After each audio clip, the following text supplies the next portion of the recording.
আসসালামু আলাইকুম রহমতুল্লাহি ওবরাকাতুহ। নাহমাদুহু ওয়া নুসাল্লি আলা রাসূলিহিল কারীম, আম্মা বা'দ।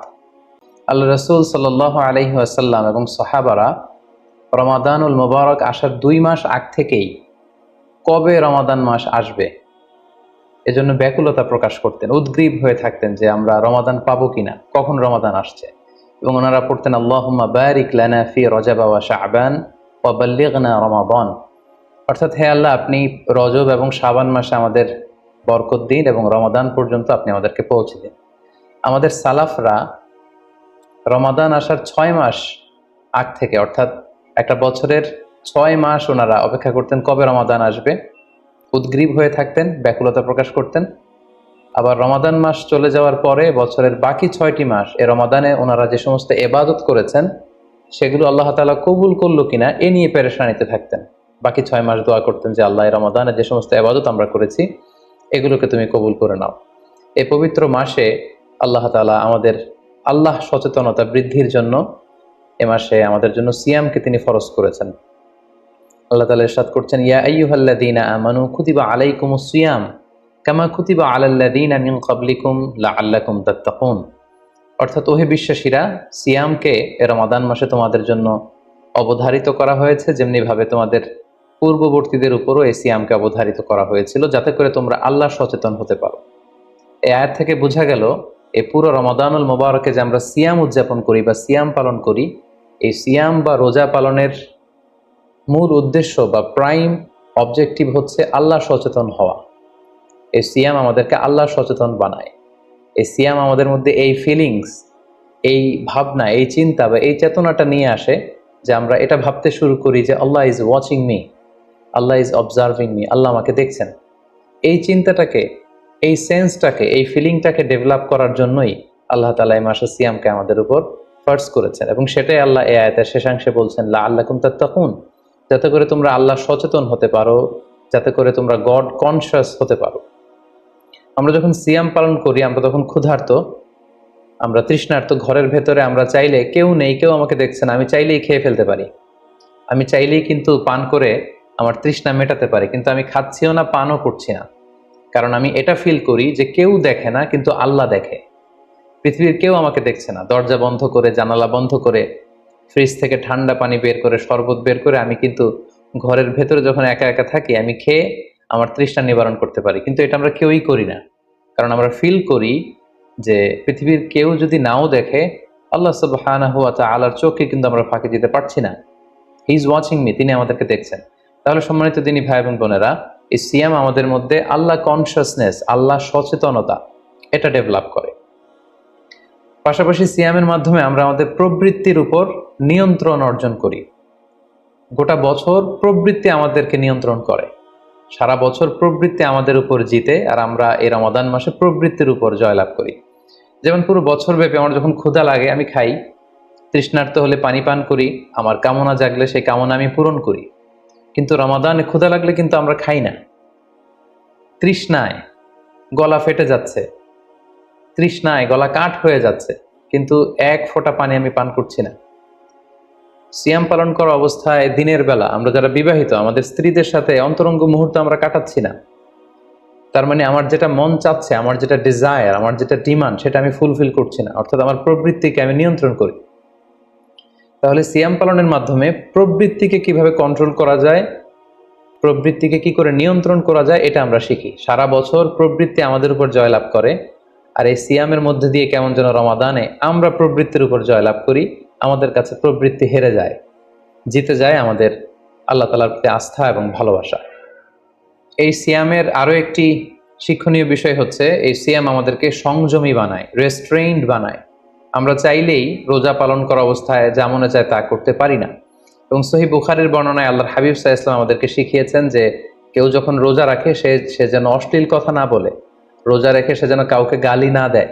এমনকি কেউ যদি তাকে গালি দেয় অথবা কেউ যদি তার সাথে ঝগড়া লাগতে আসে, সে যেন বলে ইন্নী ইমরুউন সাইম, অর্থাৎ আম ফাস্টিং, আমি রোজাদার, আমি রোজা পালন করছি। রোজা পালন করা অবস্থায় আমার পক্ষে অশ্লীল কথা বলা, ঝগড়া করা, কোনো বাক বিতণ্ডায় জড়ানো সম্ভব না। তার মানে এই সিয়াম পালনের মধ্যে দিয়ে সংযম যেই ব্যাপারটা, এই ব্যাপারটা আমাদের আয়ত্তে চলে আসে, আমরা এই সিয়াম পালনের মধ্য দিয়ে সংযমী হয়ে উঠি। পাশাপাশি যারা সিয়াম পালন করছে তাদের জন্য আল্লাহর হাবিব সাল্লাল্লাহু আলাইহি ওয়াসাল্লাম ঘোষণা দিয়েছেন যে কিয়ামতের ময়দানে বিচার শেষে তারা যখন জান্নাতে ঢুকবে, রোজা পালনকারীদের জন্য আল্লাহ তাআলা একটি স্পেশাল গেট রেখেছেন যেটার নাম হচ্ছে রাইয়ান, এবং এই রাইয়ান গেট দিয়ে রোজাদাররা ছাড়া কেউ প্রবেশ করতে পারবে না। সুবহানাল্লাহি বিহামদি। আর একবার এই রাইয়ান দরজা দিয়ে যে ব্যক্তি ঢোকার সুযোগ পাবে জান্নাতে, he will never be thirsty again, সে কখনো আর তৃষ্ণার্ত হবে না, চিরকালের জন্য তার গলা থেকে তৃষ্ণা হারিয়ে যাবে। পাশাপাশি আল্লাহ তাআলা ইরশাদ করছেন যে সব আমলগুলোকে সওয়াব বাড়ানো হয় এবং সওয়াবের প্রতিদান বান্দাদেরকে দেয়া হয়, কিন্তু এই সিয়ামের ব্যাপারটা ভিন্ন, এর প্রতিদান আমি আল্লাহ নিজ হাতে দেব। আরেক বর্ণনা এসেছে এই সিয়ামের প্রতিদান আমি নিজেই। আমরা যদি একটু খেয়াল করে দেখি যে রমাদানুল মুবারাকে আমরা যত নেক আমল করছি বা সৎকর্ম করছি, এগুলোর সওয়াবগুলোকে কিন্তু জ্যামিতিক হারে বাড়ানো হয়। The rewards of amal is multiplied in this blessed month of Ramadan. এ মাসে আমরা একটা নফল ইবাদত করলে সেটা ফরজের সমান সওয়াব দেওয়া হচ্ছে। একটা ফরজ ইবাদত করলে সেটা 70 থেকে 700 গুণ সওয়াব দেওয়া হচ্ছে। এ মাসে উমরা করলে সেটা হজের সমান সওয়াব দেওয়া হচ্ছে। অর্থাৎ অন্যান্য মাসে আমরা যদি নেক আমল করি তাহলে সেটার সওয়াবকে বাড়ানো হয় গাণিতিক হারে, কিন্তু রমাদানুল মুবারাকে কোনো নেক আমল করলে সওয়াবকে বাড়ানো হয় জ্যামিতিক হারে। এটাকে মান্থ অফ স্পেশাল অফার বলা হয়, বিশেষ অফারের মাস। আল্লাহ তাআলা চেয়েছেন যে বিশেষ অফার দিয়ে আমাদেরকে ইবাদতের প্রতি আগ্রহী করে তোলে, আকৃষ্ট করে তোলে। তিনি যেন আমাদের গুনাহগুলোকে ক্ষমা করে দিয়ে আমাদেরকে পাপ মুক্ত বান্দা হিসেবে স্বীকৃতি দিতে পারেন, তার একটা কেমন যেন আয়োজন তিনি করে থাকেন আমাদের জন্য পবিত্র মাহে রমাদানে। এবং এই রমাদানুল মুবারকের প্রতিটি রাতে আল্লাহ তাআলার পক্ষ থেকে একজন বিশেষ আহ্বানকারী ফেরেশতা তারা ডাকতে থাকে আর বলতে থাকে, ইয়া বাগিয়াল খায়রি আকবিল, হে কল্যাণের অভিযাত্রী, হে কল্যাণের পথের যাত্রী, আকবিল, প্রসিড, গো অন, আরো সামনে যাও, আরো নেক কাজ করো, আরো ভালো কাজ করো।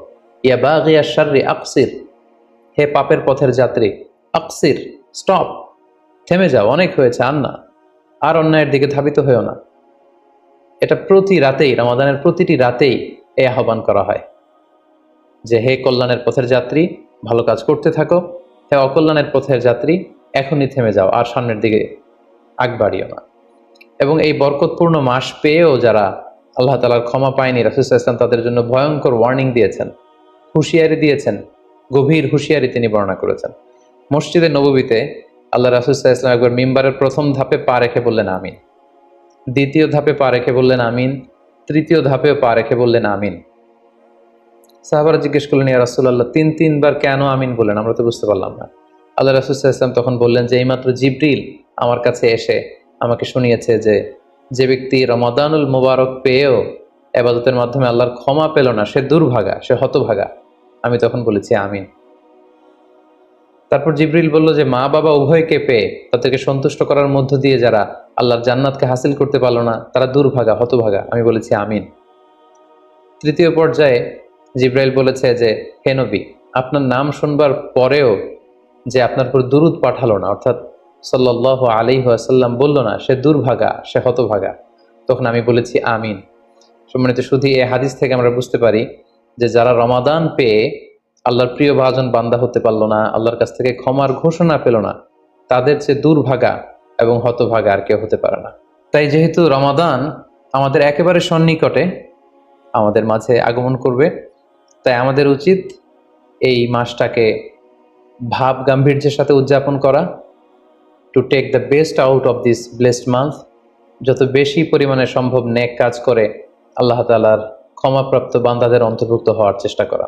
আমরা যদি এই মাসকে উদযাপনের জন্য এখন থেকে একটা প্ল্যান করি বা প্রোগ্রাম করি এবং সেটার আলোকে যদি পুরো মাসটি আমরা পরিচালনা করবার চেষ্টা করি, তাহলে আশা করি খুবই ফ্রুটফুল ওয়েতে এই যে অফার দেওয়া হয়েছে, স্পেশাল অফার, এই অফারগুলোকে আমরা কাজে লাগাতে পারবো এবং বেশি বেশি ইবাদত করে আল্লাহ তাআলার প্রিয় ভাজনদের অন্তর্ভুক্ত হতে পারবো। এই পৃথিবীতে আমরা যখন কোনো বিজনেস রান করি, নিশ্চয়ই তার আগে একটা প্ল্যান করি, একটা প্ল্যান সাজাই। বড় কোনো প্রজেক্ট যখন আমরা হাতে নিই, আমরা একটা প্রজেক্ট প্ল্যান দাঁড় করাই এবং সেটার আলোকে আমরা সেই প্রজেক্টটাকে রান করবার চেষ্টা করি।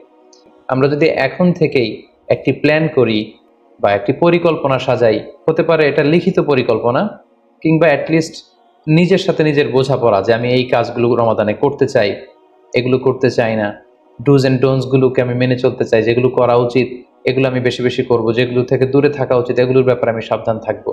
অ্যাটলিস্ট মনের সাথে মনে একটা বোঝাপড়া অথবা কাগজে লিখে আমাদের একটি পরিকল্পনা করা উচিত। সো এ পর্যায়ে এই রমাদান কেন্দ্রিক আমরা কি ধরনের পরিকল্পনা করতে পারি এবং সেই পরিকল্পনায় কোন কোন বিষয়গুলো স্থান পেতে পারে বলে আমি মনে করি, সেগুলো আপনাদের সাথে সংক্ষিপ্তভাবে শেয়ার করবো ইনশাআল্লাহ। প্ল্যান করার ক্ষেত্রে সর্বপ্রথম যেটা আমি বলবো, প্ল্যান করবার সময় অল্প প্ল্যান করুন এবং সেটা যতটুকু প্ল্যান আপনি করবেন সেটা নিয়মিত করবার চেষ্টা করুন।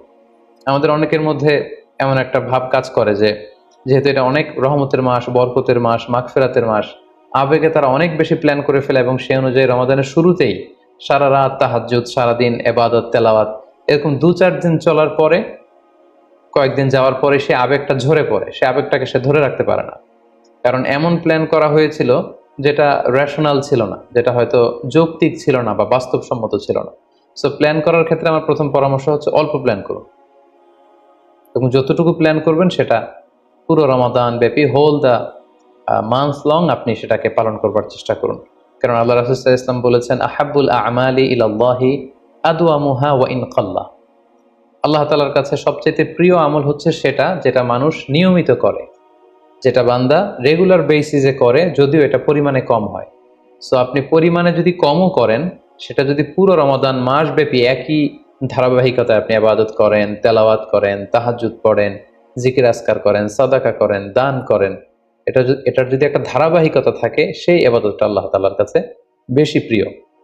তাই প্ল্যানের ক্ষেত্রে আমার সর্বপ্রথম পরামর্শ হচ্ছে অল্প প্ল্যান করুন, স্বল্প পরিসরে প্ল্যান করুন, হাতে গোনা অল্প কয়েকটি বিষয়ের ব্যাপারে আপনি কনসার্নড হন এবং যতটুকু প্ল্যান করেছেন ততটুকু নিয়মিত বাস্তবায়ন করুন। প্ল্যানের ক্ষেত্রে সর্বপ্রথম যেটা আমি বলতে চাই সেটা হচ্ছে পুরো রমাদান মাসে সালাতের ব্যাপারে আমাদেরকে সর্বপ্রথম বেশি সচেতন থাকতে হবে। It's mandatory. 5 ওয়াক্ত সালাত যেন আমরা জামাতের সাথে আদায় করতে পারি, এই বিষয়টা খেয়াল রাখতে হবে।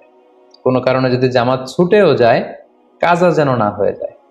কারণ আমাদের যদি জামাত ছুটে যায়, সালাত যদি কাজা হয়ে যায়, তাহলে আপনার প্রোডাক্টিভিটি কমে যাবে। সো প্ল্যানের ক্ষেত্রে এখন থেকে আমাদের এটা মাথায় রাখতে হবে যে পুরো রমাদান জুড়ে আমরা 5 ওয়াক্ত সালাত জামাতের সাথে আদায় করব। কোনো কারণে জামাত যদি ছুটেও যায়, কোনো নামাজ যেন আমার কাজা না হয়ে যায়, এই ব্যাপারে আমরা সচেতন থাকবার চেষ্টা করব। 3 নম্বরে হচ্ছে কোরআন তেলাওয়াত করা। যেহেতু রমাদানুল মুবারক এটা কোরআন নাজিলের মাস, আল্লাহ তাআলা বলছেন শাহরু রমাদান আল্লাযী উনজিলা ফীহিল কুরআন। রমাদান তো এমন মাস যে মাসে আল্লাহ তাআলা কোরআন নাজিল করেছেন। সো এটা কোরআনকে উদযাপনের মাস, কোরআনের সাথে নতুন করে সম্পর্ক গড়বার মাস, বেশি বেশি কোরআন তেলাওয়াত করবার মাস। নফল ইবাদতের যে লিস্ট আছে তার মধ্যে সবচেয়ে শ্রেষ্ঠ নফল ইবাদত হচ্ছে কোরআন তেলাওয়াত করা এবং সেটার মোক্ষম সময় হচ্ছে রমাদানুল মুবারক। আমরা প্রত্যেকেই জানি যে এই মাসে তেলাওয়াত করার যে একটা আবহ, যে একটা ইমেজ, যে একটা পরিবেশ এবং যেরকম একটা মজা পাওয়া যায়, বছরের অন্য কোনো মাসে কিন্তু ওই ফিলিংটা আমাদের আসে না। সো এই সুযোগটাকে আমাদের কাজে লাগানো, আমরা যেন প্রতিদিন কোরআনের তেলাওয়াত করি এবং তেলাওয়াত করার ক্ষেত্রে অবশ্যই ধীরস্থিরভাবে তেলাওয়াত করতে হবে। আমরা অনেকে তাড়াহুড়ো করে তেলাওয়াত করি। হাদিসে এসেছে রুব্বা কারিন লিল কোরআন ওয়াল কোরআন ইয়ালআনু। কোরআনের অনেক তেলাওয়াতকারী আছে যাদেরকে কোরআন রহমত দেওয়ার পরিবর্তে লাআনত দেয়, কার্ডস করে, অভিসম্পাত করে। তাই তাড়াহুড়ো করে আমরা যেন কোরআন তেলাওয়াত না করি। রমাদান আসলেই দেখা যায় কিছু কিছু মানুষ কোরআন খতম করবার জন্য উঠে পড়ে লাগে। কেউ 5 খতম, 7 খতম, 10 খতম দেওয়ার জন্য প্রতিযোগিতা করে খতম দেয়, ফলে খুব দ্রুত তারা কোরআন তেলাওয়াত করে। এটা ঠিক না। খতম দেওয়ার জন্য উঠে পড়ে লাগা উচিত হবে না, বরং আপনি ধীরস্থিরভাবে তেলাওয়াত করুন। সেই হিসেবে শুরু থেকে শেষ পর্যন্ত একবার করে যদি আপনি 1 খতম দিতেও পারেন সেটা ভালো, আর দিতে না পারলেও আপনি ধীরস্থিরভাবে তেলাওয়াত করে সেটার সওয়াব আপনি ইনশাল্লাহ পাবেন। তাহলে তেলাওয়াত করার ক্ষেত্রে প্রথম রিমাইন্ডার হচ্ছে তাড়াহুড়ো করে তেলাওয়াত করা যাবে না। 2 নম্বর হচ্ছে যদি সুযোগ হয় অর্থ বুঝে তেলাওয়াত করা। আমরা কয়েকটা সূরা স্পেসিফাই করতে পারি যে এই রমাদানে আমি এই সূরাটা পড়ব, এই রমাদানে এই সূরা শুরু থেকে শেষ পর্যন্ত এর মর্মার্থ, এর বঙ্গানুবাদ, এর যে শিক্ষা লেসন, এটা আমি জানবার চেষ্টা করব।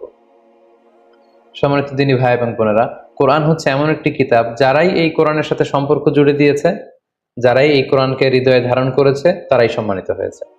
একটু খেয়াল করে দেখুন, সাইয়েদনা জিবরিল আলাইহিস সালাম উনি কোরআন নিয়ে আসমান থেকে পৃথিবীতে নেমেছিলেন। কোরআনকে নিয়ে আসার কারণে উনি হয়েছেন শ্রেষ্ঠ ফেরেশতা। আল্লাহ রাসূল সাল্লাল্লাহু আলাইহি ওয়াসাল্লামের উপর কোরআন নাজিল হয়েছিল, তাই তিনি হয়েছেন শ্রেষ্ঠ রাসূল।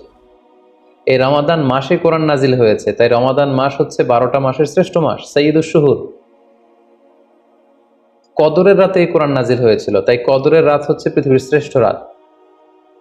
আমরা উম্মতে মুহাম্মাদি, আমাদের উপর কোরআন নাজিল হয়েছে, তাই আমরা হয়েছি খায়রু উম্মাহ, শ্রেষ্ঠ জাতি।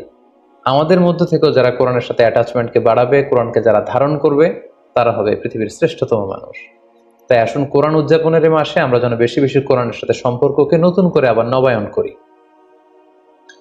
4 নাম্বার যেই ব্যাপারটি আমি প্ল্যানে বা পরিকল্পনায় রাখার চেষ্টা করব, সেটা হচ্ছে খুব বেশি খাবার দাবার বা কেনাকাটা এগুলোর ব্যাপারে আমাদেরকে একটু সাবধান থাকতে হবে। আমরা অনেকে মনে করে থেকে রমাদান মানেই মুখরোচক ইফতারি, ইফতার পার্টিতে জয়েন করা, উদরপূর্তি করে সাহারি খাওয়া, শপিং করা এবং কেনাকাটায় ব্যস্ত থাকা। আসলে ব্যাপারটি এমন নয়, কারণ আমরা জানতে পেরেছি যে এটা হচ্ছে বরকতের মাস, এটা অফারের মাস। নফল ইবাদতে ফরজের সমান সওয়াব, ফরজ করলে 700 গুণ সওয়াব, নফল উমরা করলে হজের সমান সওয়াব। সো এটা হচ্ছে মৌসুমুল ইবাদা, ইবাদতের মৌসুম। সো আমাদের যদি শপিং করা লাগে, আমাদের যদি কোনো প্রোগ্রামে অংশগ্রহণ করা লাগে, সেটা যেন আমাদের ফোকাস না হয়। কেনাকাটা, শপিং করা, এটা যেন আমাদের ফোকাস না হয়। ভুরি ভোজ করা, আমাদের বাসায় মা বোনরা যারা আছে তাদেরকে হরেক রকম আইটেমের বায়না ধরে সারাদিন তাদেরকে ব্যস্ত রাখা, ইবাদত থেকে তাদেরকে দূরে রাখা, এই কালচারগুলো থেকে আমাদেরকে দূরে থাকতে হবে। আমরা যখন রমাদান কেন্দ্রিক প্ল্যান করতে বসবো, আমরা যেন এটা ভাবি যে এই রমজানে একটু একটু করে আমি নিজেকে পরিবর্তন করতে চাই। ভুরি ভোজ করা, ইফতার পার্টিতে বেশি বেশি যাওয়ার জন্য প্ল্যান করা, তারপর কেনাকাটা, শপিং, ঈদের শপিং এর জন্য সময় নষ্ট করা, এটা যেন আমাদের মূল ফোকাস না হয়। আমাদের মূল ফোকাস যেন হয় এটা ইবাদতের মাস, বেশি বেশি ইবাদত করে যেন আমরা আল্লাহর সন্তুষ্টি অর্জন করতে পারি। প্ল্যানের ক্ষেত্রে 5 নাম্বার যে পয়েন্টটি আমি বলবো সেটি হচ্ছে ইফতারির পূর্ব মুহূর্তে দোয়া করুন। এটি ভুলে যাওয়া যাবে না। প্রতিদিন ইফতারিকে সামনে নিয়ে আমরা দোয়া করব, কারণ হাদিসে এসেছে সালাসু দাওয়াতিন মুস্তাজাবা, 3 ব্যক্তির দোয়া আল্লাহ তাআলার কাছে কবুল হয়ে যায়। এই দোয়া আল্লাহ কখনো ফিরিয়ে দেন না। এর মধ্যে একটা দোয়া হচ্ছে দাওয়াতুস সাইম, রোজাদারের দোয়া আল্লাহ কখনো ফিরিয়ে দেন না। দাওয়াতুস সাইমি মাকবুল, এটা আল্লাহর কাছে কবুল হয়ে যায়। ঠিক ওই মুহূর্তটাতে আল্লাহ তাআলার সফট কর্নার খুব বেশি গ্রো করে, আল্লাহর রহমতের দরিয়ার মধ্যে একটা অভাবনীয় জোশ পড়ে যায়। আল্লাহ তাআলা এই দৃশ্যটাকে খুব দেখতে পছন্দ করে যে বান্দা সামনে খাবার নিয়ে বসে আছে, শরবত নিয়ে, পানীয় নিয়ে বসে আছে, ক্ষুধায় তৃষ্ণায় সে জর্জরিত, সে চাইলেই সামনে থেকে নিয়ে মুখে তুলে খাবারটা খেতে পারে, কিন্তু সে আমার ভয়ে খাচ্ছে না। তখন আল্লাহ তাআলা এই দৃশ্যটা দেখতে বড্ড পছন্দ করেন। ঠিক এই মুহূর্তে আপনি যখন বুদ্ধি করে আল্লাহ তাআলার কাছে চাইতে শুরু করবেন, কায়মনো বাক্যে চোখের পানি ছেড়ে, আপনি চাইতে দেরি হবে, এই দোয়া আল্লাহ তাআলার কাছে কবুল হতে দেরি হবে না। তাই এই ভুলটি যেন আমরা না করি, এই বরকত যেন আমরা মিস না করি। প্রতিদিন খেয়াল করে, সম্মানিত দিনী ভাই এবং বোনেরা, খেয়াল করে ইফতারির পূর্ব মুহূর্তে দোয়া করুন। আপনার কি চাহিদা, আকুতি মিনতি আল্লাহর কাছে আছে, আপনি পেশ করুন। 7 নম্বর পয়েন্টটি হচ্ছে ধীরস্থির ভাবে তারাবির সালাত পড়ুন। প্ল্যান করে ফেলুন কোন মসজিদে পড়বেন, কোথায় পড়বেন, পরিবেশটা আপনি কেমন দেখতে চান, কিভাবে করতে চান, এখন থেকে প্ল্যান প্রোগ্রাম করে ফেলুন। তারাবির সালাতের ক্ষেত্রে পরামর্শ হচ্ছে ধীরস্থির ভাবে তারাবির সালাত আদায় করুন। সালাতুত তারাবিহ শব্দের অর্থই হচ্ছে বিশ্রামের সালাত, অর্থাৎ আপনি বিশ্রাম নিয়ে নিয়ে 2 রাকাত করে 4 রাকাত শেষে তাসবিহ পড়ে বিশ্রাম নিয়ে আবার 2 রাকাত 4 রাকাত এভাবে পড়তে থাকবেন। আমাদের বাংলাদেশের বেশিরভাগ মসজিদগুলোতে যেহেতু 20 রাকাতের সালাতুত তারাবিহ হয়, আমরা সাজেস্ট করি যে আপনারা 20 রাকাত সালাতুত তারাবিহ আদায় করুন। অসুস্থতাজনিত কোনো কারণে কারো যদি কম পড়তে হয় সেটা ভিন্ন ব্যাপার, তবে আমরা 20 রাকাতের কথাই সবাইকে সাজেস্ট করে থাকি, যেহেতু এটা ইবাদতের মাস, যত বেশি ইবাদত করা যায় ততই এটা কল্যাণকর। তো সেক্ষেত্রে রাকাত বিতর্ক আপনাদেরকে এড়িয়ে চলা উচিত। রমাদান আসলে আমাদের মধ্যে এই শয়তান এই বিষয়টাকে উস্কে দেয় যে তারাবির সালাতকে 8 রাকাত না 20 রাকাত নাকি 12 রাকাত।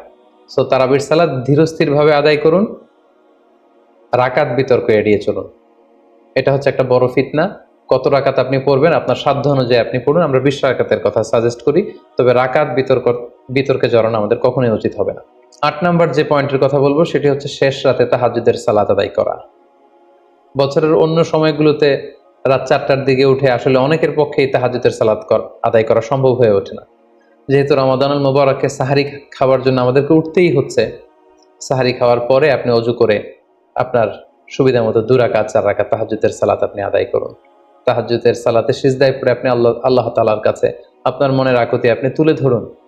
এই মুহূর্তটাতে, তাহাজ্জুদের এই সময়টাতে আল্লাহ তাআলা প্রথম আকাশে মনোনিবেশ করে তিনি ডাকতে থাকেন, কার কি লাগবে, কার খাবারের দরকার, আমার কাছে চাও, আমি খাবারের ব্যবস্থা করে দেব। কার রিজিকের দরকার, রিজিকের ব্যবস্থা করে দেব। কার সফলতা দরকার, আমি আল্লাহ তাআলা সফলতা দেওয়ার মালিক, আমি সফলতার ব্যবস্থা করে দেব।